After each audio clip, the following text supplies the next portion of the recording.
back, baby. Offense, you know what to do. It's football time in Tennessee. Huh? Yes, you know. Get this Tennessee.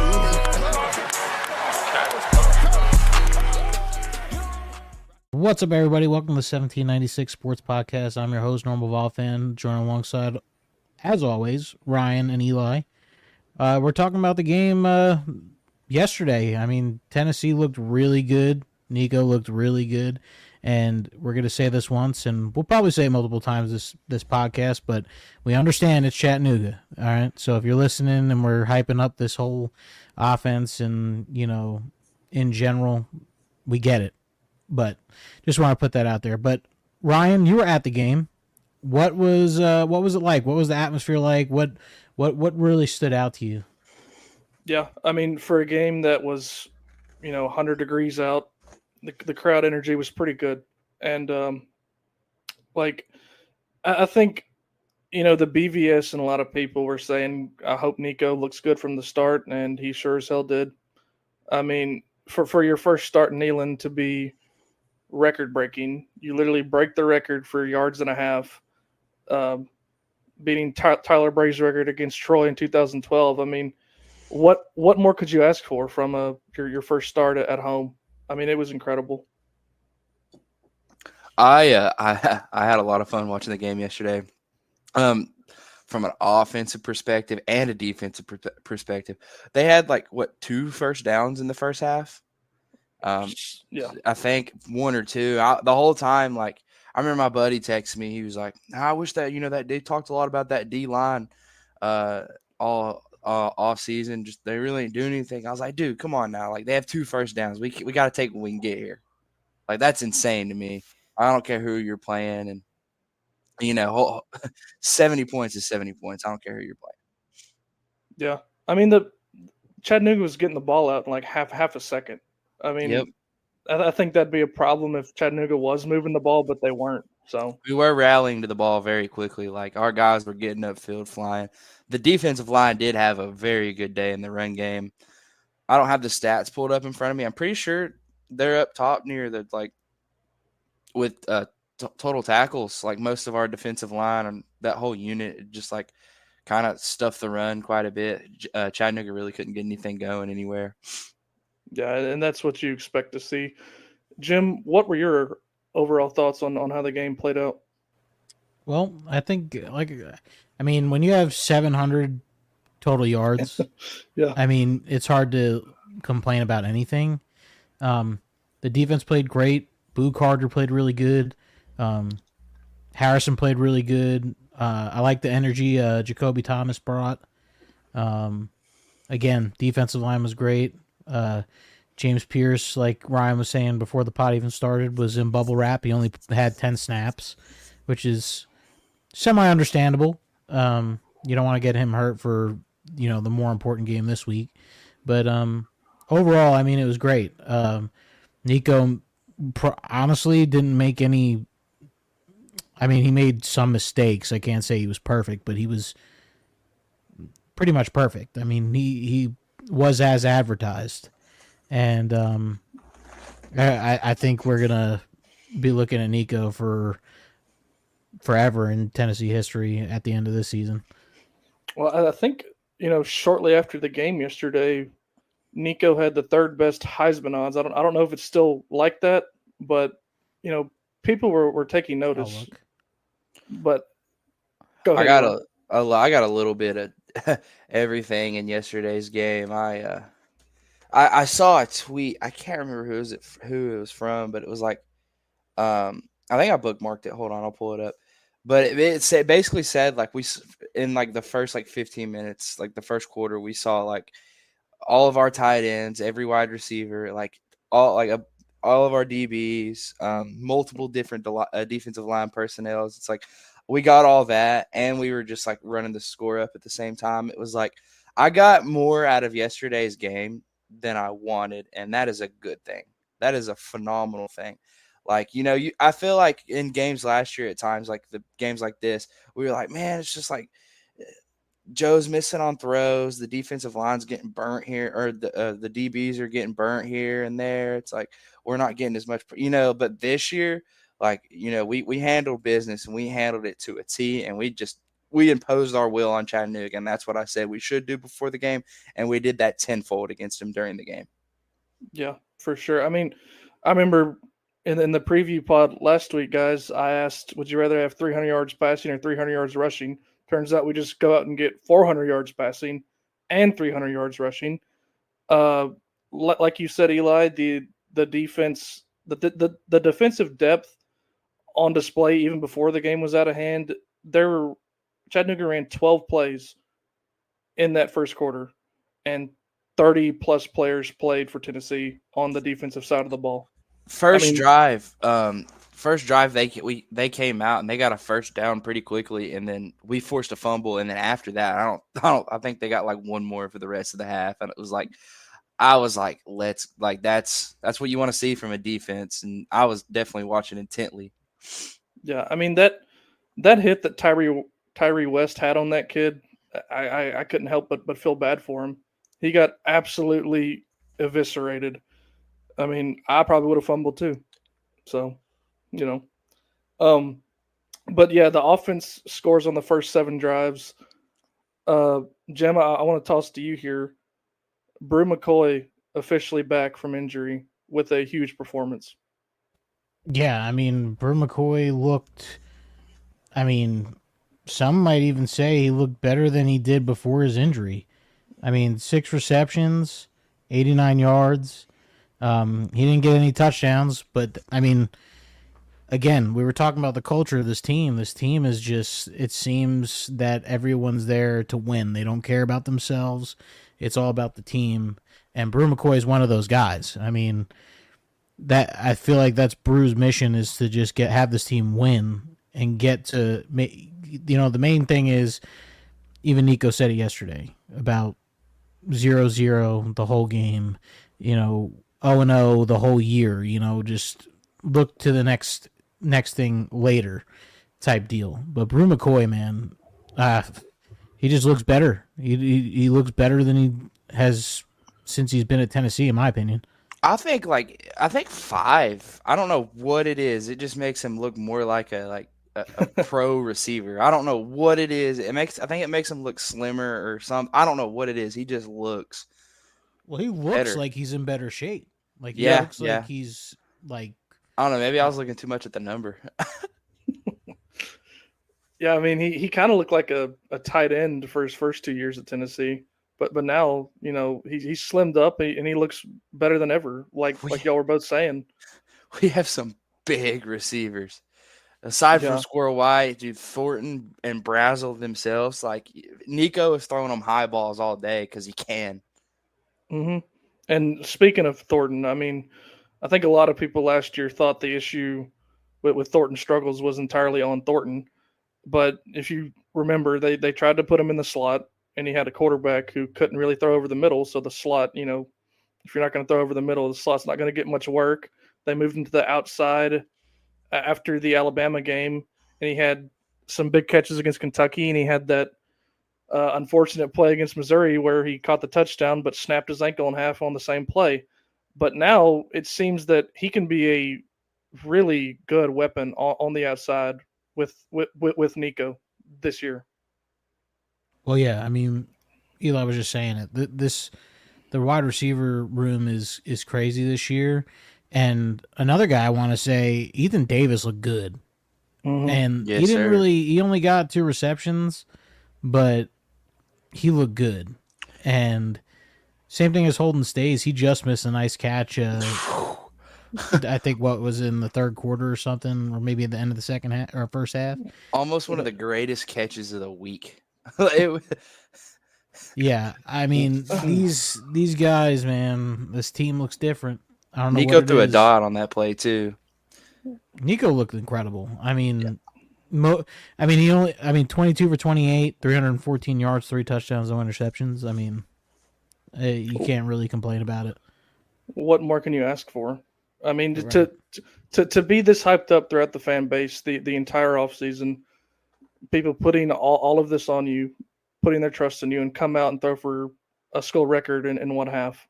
Like I said that from the top because it's just so incredible to me. Like nothing that happened yesterday makes you lose any faith in Nico at all. It, in fact, makes you more faithful in Nico.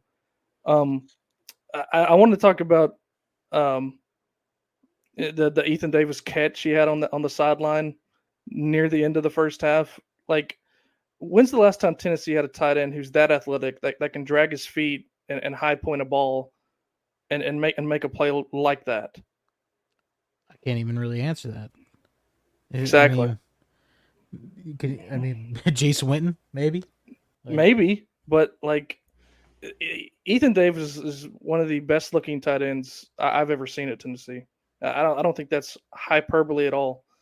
So, but another thing I want to talk about with the guy on defense that I think everybody was most excited for, Boo Carter. He flashed on some corner blitzes, some nickel blitzes. Got after the quarterback. He was going to return that punt that Jordan Ross ended up blocking and taking to the house, and he ended up, splitting the snaps very evenly with Christian Harrison at the nickel position. So, how do y'all think Boo Carter fared yesterday in his first collegiate start? I'll let you answer that. If the camera's on you, that's a good thing. Unless you're an offensive lineman. But if the camera's on you, that's a good thing. And it kept showing him. That means he's making his plays. He's doing his thing. Like we saw what we've heard all off season. Boo Carter this, Boo Carter that, and he went out there and really showed out. And then showed out after on Twitter, which I know y'all saw that video of him in the locker room. Yeah. It's like a dad and a kid. It was so funny, but no, he showed out, and I saw something on Twitter, and it said like on that play where he got to the quarterback and he made it make a bad throw, he didn't just like try to kill the quarterback. He wrapped up and tackled him like that's what you want to see. You want to see a guy who's going to go out there and stick to what he's taught, and this coaching staff's so good with that, and like we've seen the way this defense has grown so much over the past 3 years. I think Boo Carter is. I think him and Christian Harrison are probably going to be sharing a lot this year because to me they both played really well. Now, like Eli said, camera wise and everything, I feel like they were both always in the play. And again, it's gonna be hard to keep Boo off the field. I mean, we can all agree with that. I feel like he's gonna be a guy that is gonna play. And it's just hard to not say that. I feel like it might be a 50-50 thing all year type thing. Yeah, for sure.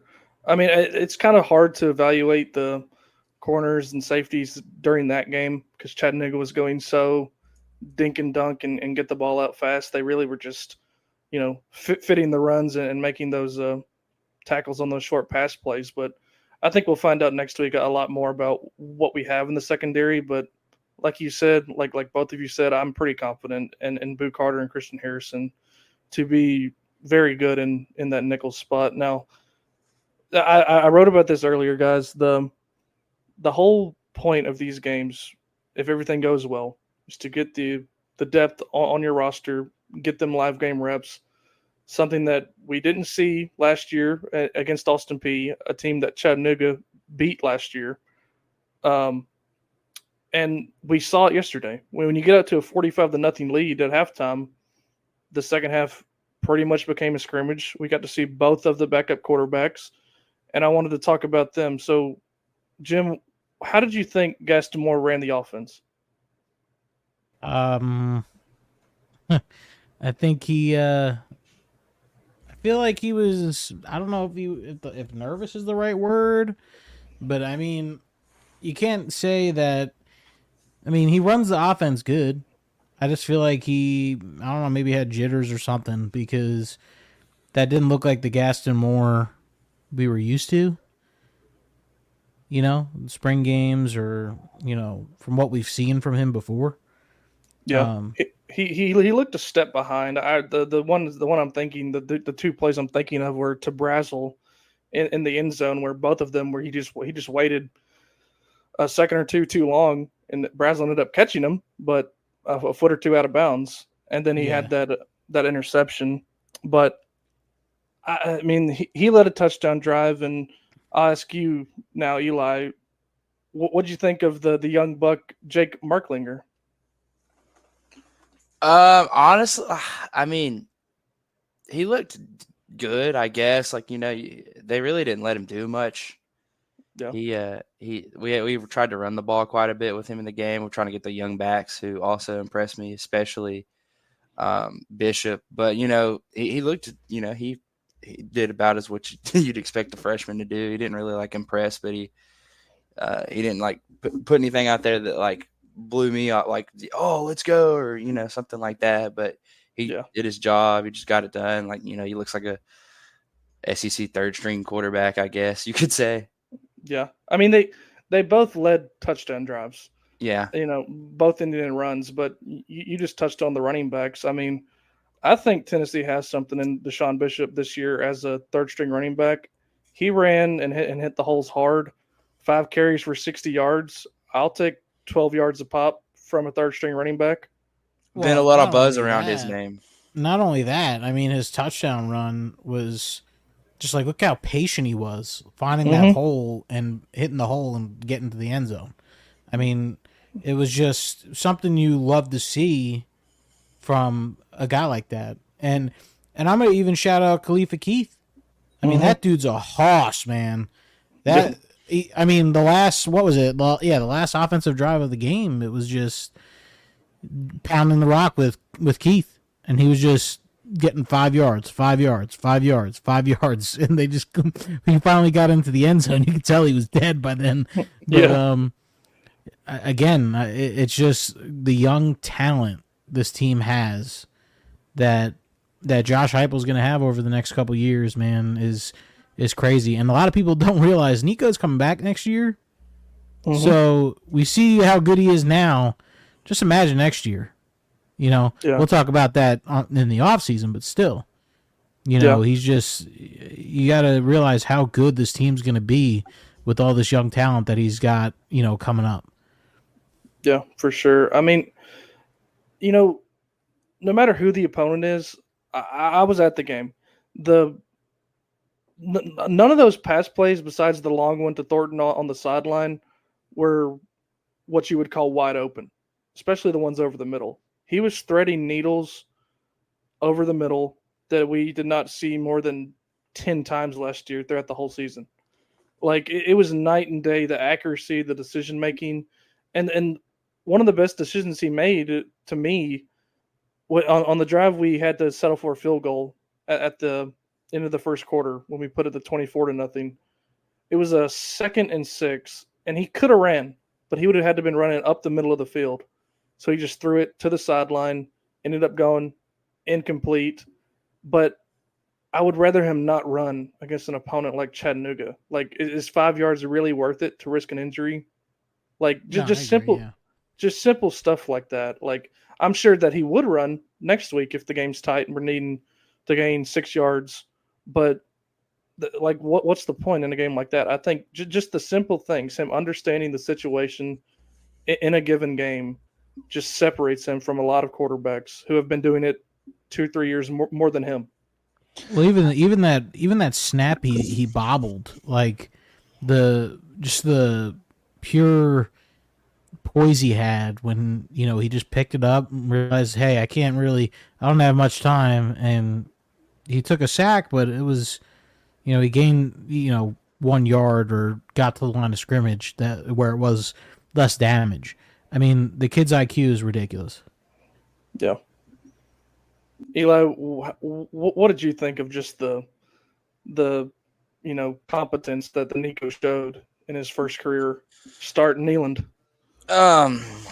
He did his thing, and it was impressive. Very impressive. It was like, it's a good thing when our quarterback's already getting Heisman buzz after the first game against a team like UT Chattanooga.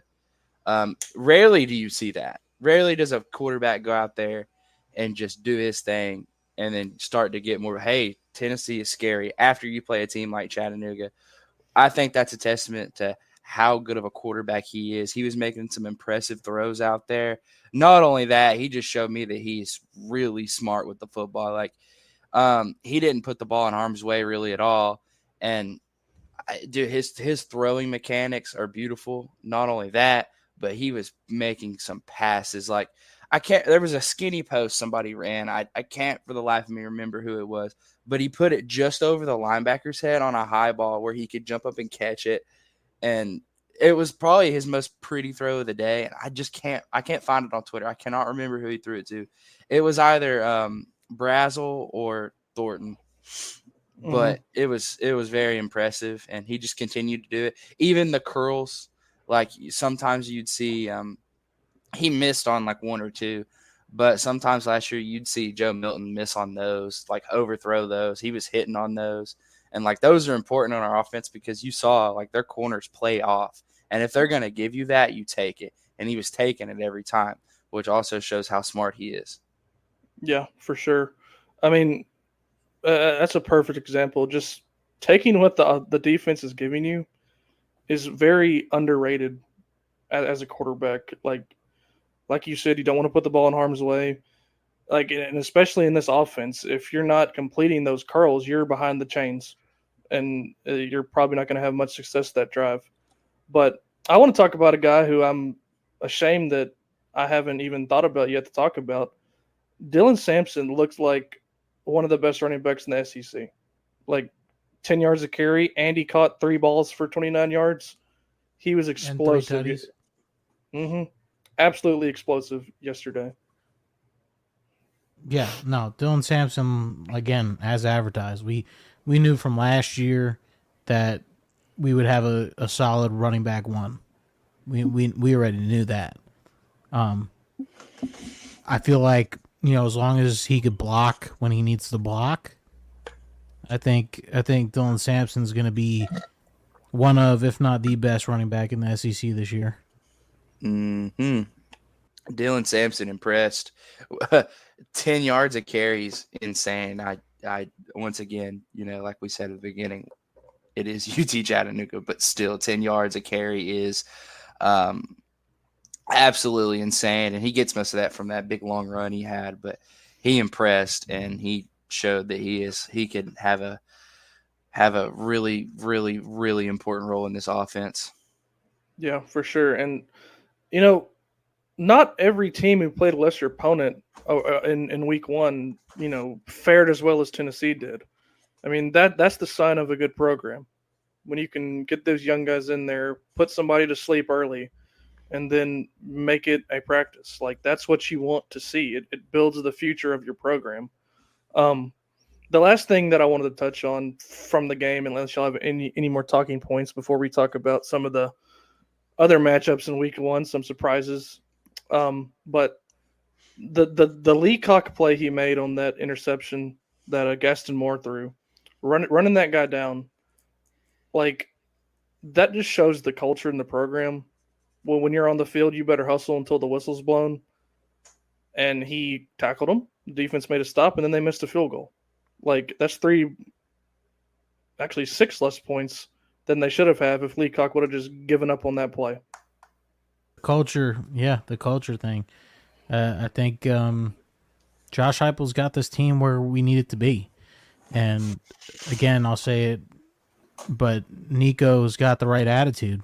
You got to go in there like the game's tied the whole game. You got to keep hypothetically, if we're beating NC State by 14 in the second quarter or at halftime next week, you can't do what you did against Alabama last year. It's 0-0. You keep that foot on their throats like it's 0-0 all game. And if you have a culture like that to where, I mean, we got the talent. We already talked about how much talent this team has. It's just, again, Leacock showed it on that play is, hey, I get it's Chattanooga. I get, we're already up 50, whatever. He was like, I'm not giving these 6 points up. No, you're going to have to earn it. And they didn't even earn it. They didn't earn it. They had great field position. Tennessee stopped them, and they missed a field goal. I mean and that's what happens when you do that. So it's awesome to see finally that this looks like Tennessee football. Finally. Yeah, for sure. And another culture thing when Jordan Ross blocked that punt, picked it up, and ran it in, the entire defensive line met him in the corner of the end zone and celebrated with him. Like, these players care about each other. They want to see each other succeed. James Pierce was cheering on, even though he only played 10 snaps. He was cheering on from the sideline the entire game, getting hype for his brothers. I mean, it's just simple stuff like that that I hope will separate Tennessee this year and lead to a lot of success. Now, do y'all have any more thoughts on the season opener? Goodness, was that block by Jordan Ross and return for a touchdown impressive. Yeah. My goodness, he got there quickly, blocked it, picked it up, and ran. It was impressive. It was random but impressive. That's the kind of play another guy. That's another guy that if our defensive line wasn't as stacked as it is, he'd be on the field already. Yeah. I mean, Absolutely.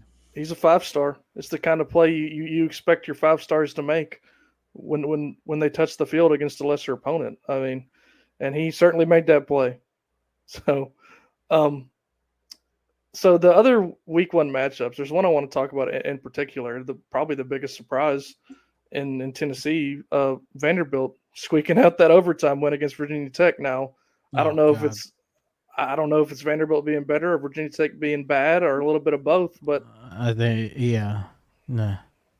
I seen a Vanderbilt Twitter posting that they put Vandy as the 25 on the top 25, and it's actually hilarious. Like calm down. You guys beat Virginia Tech, a nail biting type thing, and realistically, Virginia Tech should have won that game, but they choked. Like, don't stop. That's laughable. Vanderbilt is not and will not this year be a top 25 team. I agree with the top. I think they still looked pretty good. They showed out for the SEC, and I guess that's all that matters in that situation. But yeah, no, it was actually a pretty fun game to watch. We ended up flipping off that game over to that game.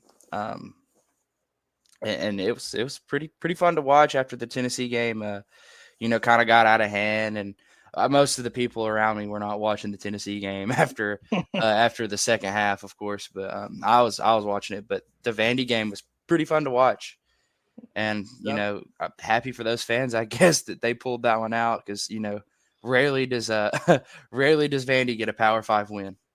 yeah, I mean, the whole even a blind squirrel thing. I'm a little bit of me is happy for my grandparents are Vanderbilt fans, but I think that'll be one of the best wins for them this season, probably the best, and we'll see how it goes for the old Vanderbilt Commodores. But one of the best wins in the next 10 years, we'll say that. It wouldn't surprise me. It wouldn't surprise me at all. But moving down to the swamp, Miami went into the swamp, made a sandwich. Cut the sandwich at an angle and left the knife leaning over the sink. Like, they disrespected the hell out of Florida and just whooped them. It wasn't even close ever. Yeah, no, I mean, Cam Ward's the real deal. I mean, that kid is a great quarterback, and Miami's just better than Florida. I mean, Billy Napier it's laughable at this point. I mean, do you guys think he makes it to Neyland? I mean, I do, just because of his buyout. But if you take the buyout out of it, I feel like he should be gone already. Yeah, I think it's $26 million. That is the only reason he's still the coach today. I think he'll make it through the season, to be honest. I think he'll be fired after the season. Yeah, I mean, it's just appalling. I mean, and in some ways, that probably hurts more to the Florida fan base than if Tennessee went in there and did that, just because it's an in-state rival, a team that they battle for recruits with all the time, and they just destroyed them. They left them as a grease spot. Yeah, no. Like I said, I mean, I hate Florida as much as anybody, but if I'm a Florida fan, You're literally like getting donations to get this buyout paid. I mean, it's just it's laughable. I mean, every fan base was laughing at Florida yesterday. Yeah. And I mean, look at the players. I don't know if you've seen the video, but the Miami players leaving the field are telling the Florida recruits, "Don't go here. We own Florida." Yeah, I mean, that's no worse look that you would want, you know. I mean, they're not wrong. They're certainly not wrong. Eli, what did you think about that horrendous performance from the Gators? Uh, I enjoyed it. I'll say that. I really did. I think Florida is my least favorite team among the rivals of Tennessee. But, I guess they have a little optimism going into the next – I don't even – next year, I guess, because they did get to see Lagway a little bit, and I know they've been excited about him. He didn't like impress in any way, but also Mertz. I don't know if he's good out. I didn't get to watch much of the end of that game because I had a fantasy football draft, but I don't know if he impressed in any way. But I see he threw an interception, so I guess that was like tough on the fan base as well, which is fine by me. I don't like Florida. I don't like Florida fans. I don't. Yeah, it's Florida, and I was happy to see that yesterday. Yeah, And hell, we went through it for years. Florida fans were laughing at our face, so now it's their turn. Yeah, and it better lead to an absolute evisceration of them in Neyland on October 12th. But I don't know. I mean, obviously, I think the Florida downfall is a little bit funnier, but closely followed by the Clemson downfall. Like, just non-competitive against Georgia. It all I began mean, Cade with a Klubnik is Quincy terrible. Wilson shoe throw, the Florida downfall. Sorry, continue. Well, Cade Klubnik's terrible. I mean, like the fact that Dabo Sweeney is not just like already looking at who might be in the portal is ridiculous. And what's funny is a lot of Clemson fans think that they're probably not gonna fire him, and I get why. I mean, he won you 2 national titles, but like, still, if you're not gonna go into the portal, I mean, Clemson's just gonna fall off. I mean, they're not even gonna be competitive in the next couple of years. Well, they don't recruit good enough anymore to not utilize the portal, and you obviously see that. I mean, it's just. There was a time when Clemson and Georgia at the start of the season would have been a really good game. I mean, not, more than 5 years ago. Like, it would have been the marquee game, but, I think Notre Dame A&M people were more excited for because people saw this coming. And I don't know why. Money came in on Clemson on Friday night and Saturday morning, pushed that line down to 10.5, but people got duped there because they looked awful, completely awful. I know the first half it was only 6-0. But then the lack of recruiting, the lack of any transfer help caught up to them in the second half and got 28-3 in the second half. Cade Klubnik, I knew it was going to be a rough day for the Clemson offense. I think it was like literally the first play of the game. He rolls out right, and the running back is in front of him, and the running back's like 3 yards in front of him, and he misses him. Like, they are literally 3 yards from him. He just misses him. I was like, oh my gosh. And then, I'm going to be honest here. Georgia didn't impress me on offense in the first half. Their defense, probably the best in the country. But their offense does not impress me. But they did have their top 2 running backs out, so I'll give them a little bit of a leash there. But they didn't impress me on offense. Yeah, it's not a good sign when your, so-called 5-star quarterback bounces a 3-yard pass into the dirt. So, yeah. What did y'all think about? I don't think we got to talk about it, but we'll lead into our just touch on a little preview before we do the full preview podcast. But NC State struggling with Western Carolina on Thursday night. Now, I'm going to say it first. I'm not really looking at that game. I'm going to look at NC State the way we initially thought they would be, because the way I look at it is, hey, it's the first game of the year. You expect, they had a slow start. They pulled away at the end, but again, Tennessee, man, on paper and after watching the first week, they should annihilate NC State. But again, I think it's gonna be a close game. I mean, it's a touchdown spread in Vegas for a reason. So I think I think it'll be a close game. I think Tennessee will win this game, but again, we'll talk about it more. Yeah, when we talk about it more in depth, but like I think like the big thing going into that game is I expect our defensive front to have a huge day against NC State, and I think that was clear for like even a casual watching the NC State game. Um, yeah, I think I really hope we go in there and give them and blow them out and really solidify ourselves as one of the best teams in the country. Because last week or this past week it was UT Chattanooga, but next week it's an ACC opponent that at the beginning of the season has had hopes team. top 25 team that has hopes of going and even making a push at the playoffs or winning their conference. Yeah, I mean, go ahead, Jim.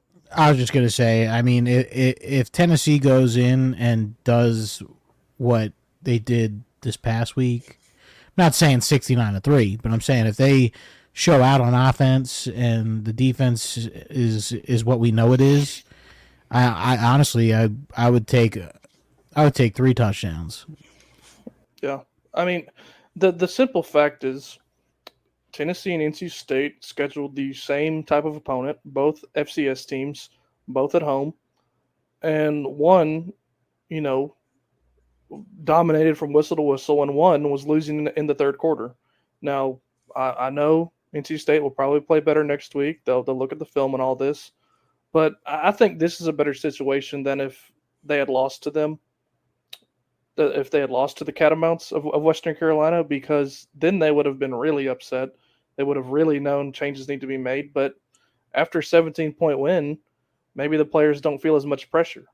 But they still let a FCS team have a lead on them late into the third quarter. So I think the key to that game, just on the surface before we get in depth later in the week, we got to slow down Kevin Concepcion, and we got to get after McCall, and we got to score points.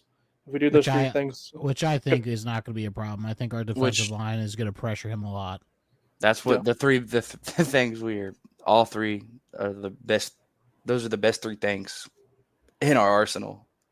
Yeah. So it's like I don't think that's going to be a problem. But hey, they could be hungry going into next week, and it's like football's weird sometimes, and like you could lose to Georgia State and then go and beat a ranked Auburn opponent on the road or something like that. Like we haven't never seen that before. So I don't know. Yeah. They're running back. Is it Concepcion? He's good. Is that the he's one of their receivers. It's Waters is their running back. That's who I was thinking of. He's pretty good. We're gonna have to slow him down, but we'll go in depth in it on the pod. But they didn't look good, and there was a couple teams across the country that didn't look good against FCS opponents yesterday. Yeah, I mean, what was it? Abilene Christian who took Texas Tech into overtime. It was Old Dominion who gave South Carolina all they wanted. Idaho lost by 10 at Oregon. Like Oregon, man, they had it rough yesterday. Yeah, I mean that's what I wrote about for the website earlier. I mean, people should be proud of what Tennessee did, because even Oregon, a top 3 team, did not go out and take care of business and have the second half or most of the game be a scrimmage. So people should be proud of what Tennessee did.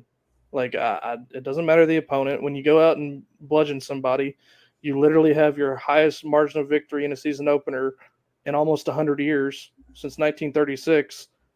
It's something to be proud of, and we all hope it leads into a win for the next week against NC State. But before we get out of here, guys, unless y'all have anything else, how do you think this LSU and USC game is going to go tonight? A lot of points. Yeah. A lot of offense. I think LSU wins the game, but I think USC will put up a fight. I think I'd say like 45-31, maybe 45-31. LSU pulls away late. I like that. I definitely agree. There's going to be a lot of points, and of course, everybody listening will listen after the fact. So if it's a 10-7 ball game, you can all call us dumbasses. But I I definitely agree. I think both teams will score into the 40s even because we talked about it last week. Both these teams are just horrendous. I hope so for my wallet's sake. I think They're, I'm go ahead, Eli. 35-28 LSU. I hope it's better than that game last night, that snooze fest that Notre Dame and Texas See, I A&M like that put on. game though. It was a Yeah. good game. I I'm on. got bored with it. I left the house. I was like, I've been watching football. I was too sitting long. there. I'm like, dang man, this is what college football's all about. Yeah. Like, just going in late and you see the A&M crowd going crazy, and then Notre Dame shuts it down. I'm definitely on your side, Jim. I love a good, disgusting, sickening slop fest for the pigs like me to root around in the mud. Like it is beautiful, a defensive battle in college football, which is rare these days. I loved it. And it Yeah, just shows, I guess. I was also looking for like a really like two good teams going at it, having a fun time because honestly, that Georgia Clemson game disappointed me, and then the Miami Florida game disappointed me, and then I guess it was probably the best game of the day. Now, I do want to say Connor Wegman is not good. he's not. I mean, it's just both of those offenses are completely anemic. I don't know why. Did you see the picture of because him, Klubnik, and Ty Simpson were the top 3 quarterbacks in that class, and Yeah, they and were they're- all trash. Yeah, I mean, I don't know. I mean, just Wegman is bad, yeah, but I don't know why Notre Dame cannot get a decent quarterback since Brady Quinn. Like it's been 20 years and they've had these mid quarterbacks. I mean, you'd think that they could get a decent quarterback. Yeah, and then um, yeah, Riley Leonard did not have. That's why I like good quarterbacking, and I guess it makes me mad when I don't see it. So, and that was a horrible quarterback matchup. But no, it was. I guess for those for real those. I like close games, so yeah, in a sense, I was kind of pumped up going in, but I think I was kind of just on my high horse. I was like, dude, nobody's better than Tennessee after yesterday. So it's bring everyone to us. We want Bama. We want Georgia. Oh God. We want a national championship. And boys, I think we have a chance this year. Absolutely. Well, I'll be on that. I'll be on that train if we handle business this week. Yeah. I truly think this week is a solid test, and if Tennessee can win by a couple touchdowns, then it's just going to look real well and good going into week 4 at Norman. Yeah. I definitely agree with both of you, but Eli, you said you were on your high horse watching that defensive struggle in Kyle Field. Do y'all think that there's 3 better quarterbacks than Nico? No. I was watching the Bama game. I had my friend over. He's a Bama fan, and he was watching it on the small TV. And I was kind of watching. Bama blew them out, but early on, that offense just looked like it was struggling, and it's they don't impress me. And I think I saw a tweet yesterday, it was I said I could say one thing: the only offense that's scary to me is Tennessee's, from watching every single game. And I was so far. I think I agree with that statement. I mean, I don't think I'm being biased in saying that because we didn't struggle even a little bit yesterday. But I think you're right. I really think Nico might be a top 3 quarterback already in college football. And that's probably still bold to say, but I think with each passing day, I think he's definitely top 5. He's definitely top 5. You can't even. I don't think anyone would argue that because if you name any, I mean it's Ewers, Beck, maybe Jackson Dart, Milroe, Cam Ward. Milroe's not a good quarterback. Milroe could run. That's exact. That's my thing is if you could contain Milroe and keep him from running, there's not a lot he can do, man. I mean, the only other thing is the deep ball. Yeah, but still, I mean, you could prepare for that, and it's just exactly. Yeah, I mean, he's just contain him. Yeah, he's so bad or not. He's below average on a lot of the intermediate and short stuff. That if you can contain him in the pocket and defend over the top, I mean, you'll probably fare Brady well. Cook's another one. I think Brady Cook's good too. Did y'all catch that Arizona game last night? Their I watched receiver, a little of it. Their quarterback's nice too. He was kind of making. Oh yeah, some he was throws good up. last year. I can't- Both the wide receiver had like 250 yards. Yeah, he had like a Jalen Hyatt type game, didn't he? He had a couple touchdowns. He had like 4 touchdowns. But they struggled a little bit there. But I was about to say their quarterback's nice, and I think Tennessee's blessed, and we need to stay in the moment here because it's rarely do you just have one of the best quarterbacks in college football, and having Hendon. I think we even saw it last year with Joe Milton, how spoiled we were with Hendon. So it's like enjoy of offense. Like we got a guy, and I think he's going to be one of the best in college football for the next 2 seasons. He might go, call me crazy. He might go win Tennessee their first ever Heisman within this year or next year. And it's like, I think with each passing day, it's getting less and less crazy to say that. Yeah, that's perfectly said. Perfectly said, Eli. Do any of y'all have anything else before we sign off? No, I don't think so. I think it's a fun week to look forward to here. Very interesting because this could turn a season into a really fun one or a really horrific one. So. Yep. Well, I think that'll do it. We'll be reconvene middle of the week. Talk about this NC State matchup. Give y'all a little preview. Go Vols. Go Vols, baby. Go Vols.